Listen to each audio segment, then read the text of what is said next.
Hey everyone, have you been thinking about choosing a good business to buy perhaps so that you can start to improve your lifestyle and your income levels? Maybe you're in a job and you want to find a way to get into a better future where you can take control of your income levels and your lifestyle. Well, tonight what I want to do is share with you a very simple formula that I've learned over many years of expensive experience that will help you choose a business model that won't end up being a millstone around your neck.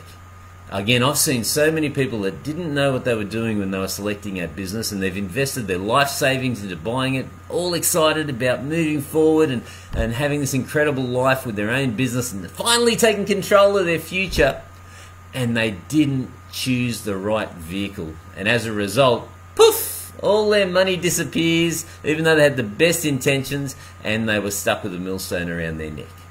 Now, luckily, you're watching this tonight because I'm going to be sharing with you just a simple formula to look for before you choose any business model.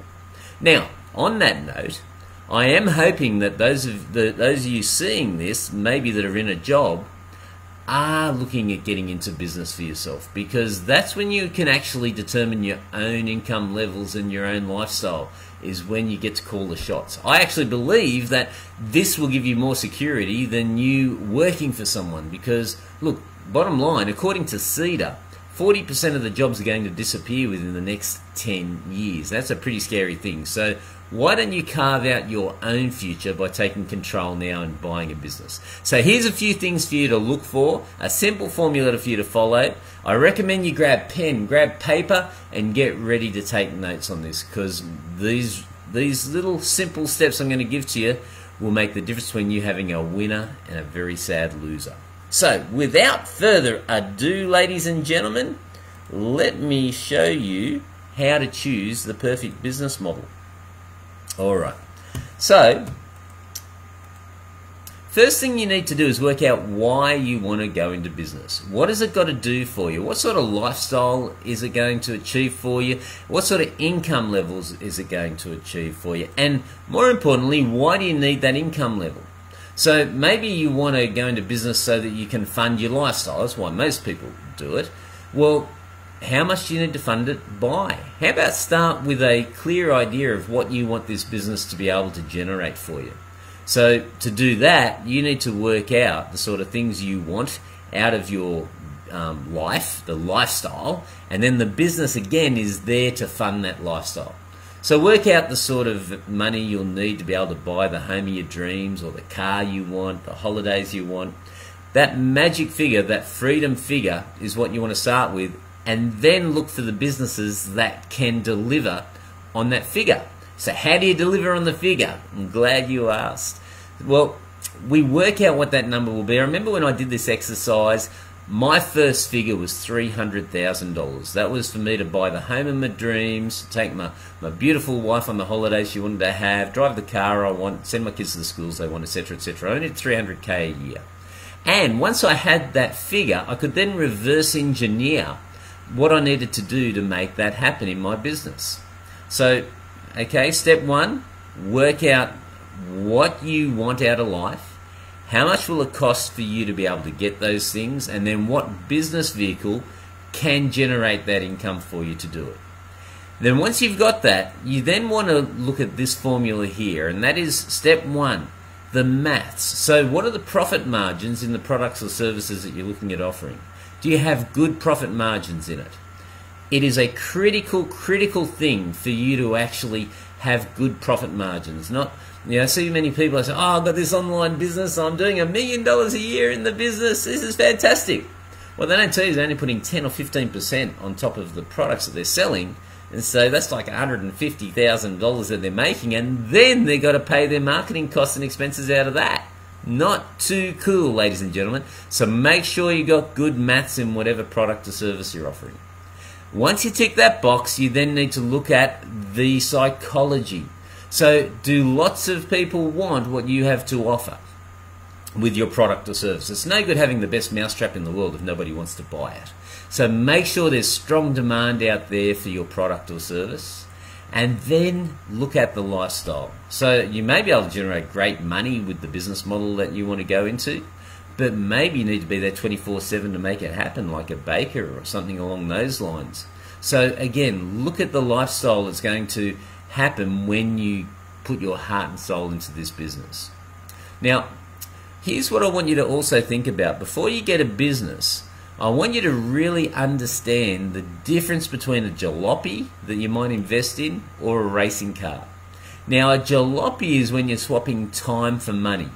That means you got very little leverage in your business, and you get paid for the time you're putting into something.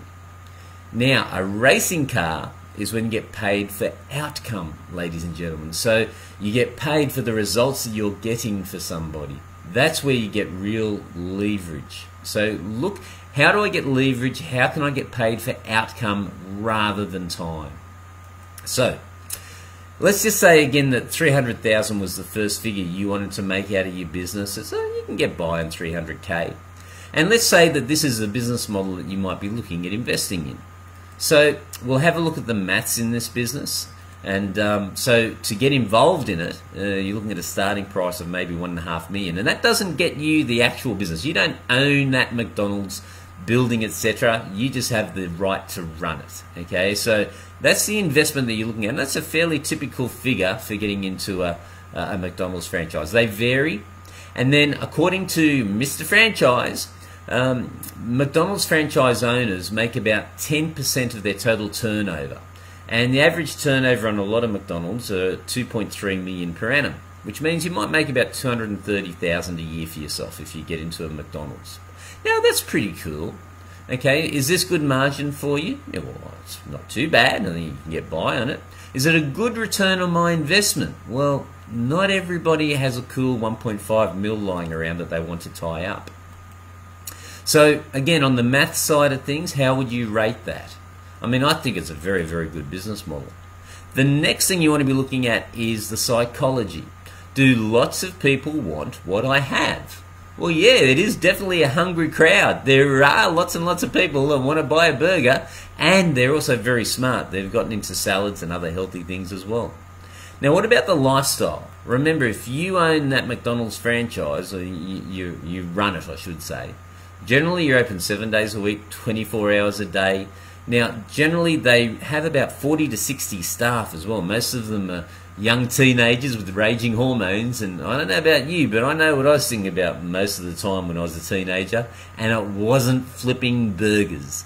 So you got to take this into account as well. They're playing with a lot of sharp instruments and hot vats of oil, etc., and they're also thinking about certain subjects 1,000 times a day. So on the lifestyle things, the buck stops with you. If anything goes wrong in that business, then you're the one that's going to have to solve it. So again, looking at the checklist, the maths, the psychology, the lifestyle, how would you rate it out of 10? This is just my system. This is how I rate any business model. Now again, I think McDonald's is an incredible business for people. It's pretty well giving you permission to write a check because it's got such a good, strong system. You see, they know how to find a client. Their lead generation is great. They know how to convert them into a client. Everyone comes into a Macca's, buys something. And you know the product that you're going to receive. In other words, they deliver on their promise 99.9% of the time. So it is a very, very good business model. One of the biggest obstacles, I guess, is do you want to invest that $1.5 million in there? Okay. Now, what if there was a business model where you don't need to have 40 to 60 staff? In fact, you don't need any staff. You don't need to be there 24/7 to make that sort of money, and you don't need massive capital to be able to generate that 6 or even a 7-figure income for yourself. Is there a business? Is there a possibility of a business that has great maths in it, great psychology in it, great lifestyle, where you don't have to find that $1.5 million capital to get involved? Well, I am slightly biased because I've worked in so many niches it's not funny as a business consultant. But I'm going to put to you to have a look at the life of being a business consultant. In fact, if you have a look above, there's a link there with a training webinar that I've put together that will show you how business consultants work and how their lives are when they run their business. And again, You don't need staff. You don't need high capital costs to get involved in it. And the lifestyle, well, I spend 80% of my time living in paradise. I've got a very beautiful home that I live in, ladies and gentlemen, and I very rarely leave it these days. My clients come to see me. I very rarely travel these days by choice, and again, my clients that I have 5 key clients that pay me a very nice sum, and I mainly talk to them over the web like I'm talking to you, a couple of hours a week. So again, ladies and gentlemen, check this out if you think that it's interesting. You are looking for a business model, but I want to just recap. This is really important again. Before you go into any business, whatever it is, make sure you got good maths in it. Make sure there's good psychology. Lots of people want what you have to offer. And make sure that the lifestyle is going to be what you're willing to commit. Okay, so, and then when you've got those things, this is the other half of the equation that I cover more in the training that I've got in the webinar above, is make sure that you've got a proven lead generation system. Okay, make sure you've got a proven lead generation system that works, a proven sales system that works, and that the business delivers on its promises. Okay, because in this day and age, all you've got is your reputation. So there's 6 things that you should be looking at when you're thinking about buying a business, and if you tick those 6 boxes, it's pretty hard to go wrong. And again, I'm just going to say to you, check out the training I put together about the life of a business consultant. If you click the link above, you'll see the training webinar I put there. I seriously believe it's the most lucrative, one of the most simplest and personally rewarding business models on the planet. So check it out. It changed my life, and I've helped many others change their lives as well, and it may be a good fit. Anyway, until next time, ladies and gentlemen. By the way, if you enjoy this information, please like me, like my page, leave a comment below. Let me know what you think of this, and if you want any more information, shoot me a note. Okay? All right then, I'll catch up with you next time, ladies and gentlemen. Bye for now.